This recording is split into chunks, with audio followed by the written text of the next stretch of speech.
We did a huge show on all manner of things related to this reopening of the opening rather of the next great big British theme park, and we had a lot of fun with it.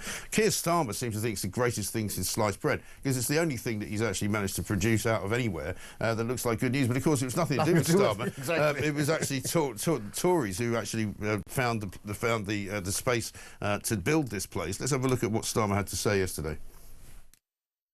I've got two children, one 16, my boy, and one 14, a girl. They don't take that much interest in the announcements I'm making every day, I have to admit, but this one has really caught their eye because they can envisage themselves at this theme park like millions of other children for decades to come, coming and enjoying it. So I look forward to being here, seeing this roll out, and then, of course, come to fruition. But this is a really, really good day for the country, but particularly for Bedford and the local community, which is going to absolutely be turbocharged by what's happening here today.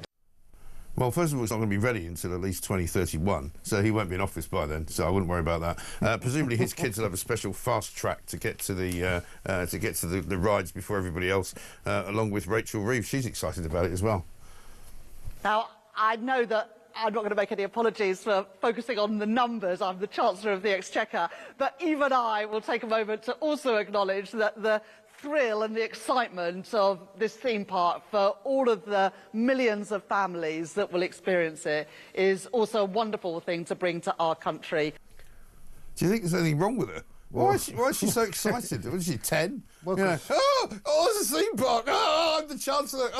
And she certainly won't be the Chancellor in 2031, will she? Well, Rachel Reeves knows all about this sort of thing because she's taken us all on a white knuckle ride with the economy, hasn't it? Well, one of the suggestions, Rachel Reeves, spiral of doom. Yeah, well, one of the suggestions for a ride was going to be the Rachel Reeves roller coaster. It only goes down. Exactly, the spiral of doom, I think, would be a very good one. Doesn't come up and finishes up in a £22 billion black hole. You never see it again.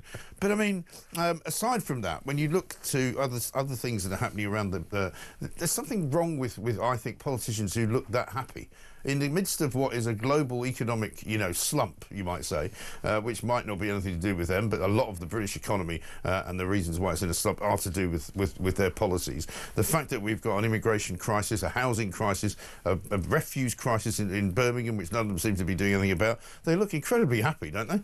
But I think that's precisely the point. They've talked down Britain so much. Yeah. They've talked down the economy. She's created this, catastrophe we've seen in the last few months since she announced her budget, that they have to go for every little scrap, every tiny morsel becomes a Michelin-starred five-course tasting menu. And there's not many, are there? I mean, this is the first morsel that they've actually had. Because, I mean, if they do end up creating 28,000 jobs, fantastic. It's good news for Britain. If there is £60 billion coming in inward investment, also good news for Britain. There's no point in pretending. But, it's got nothing to do with the Labour government. It all happened before they got in.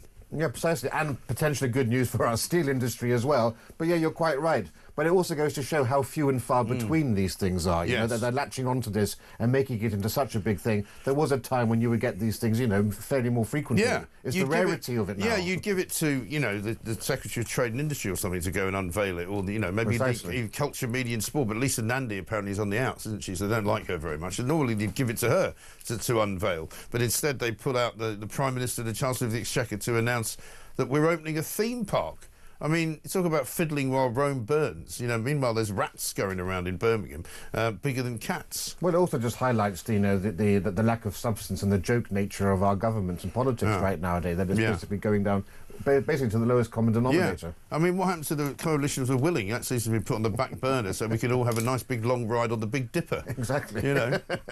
What's going on? Maybe you could invite all the European leaders over and put them all in a sort of, one of those things that drops down really quickly. Put them into the love tunnel. Yeah, the love tunnel, the ghost train. I mean, there were so many jokes on this yesterday. The ghost train that's actually got a replacement bus service because they can't find any drivers. Oh, I thought Putin would jump out at some point when they're on it. Absolutely right.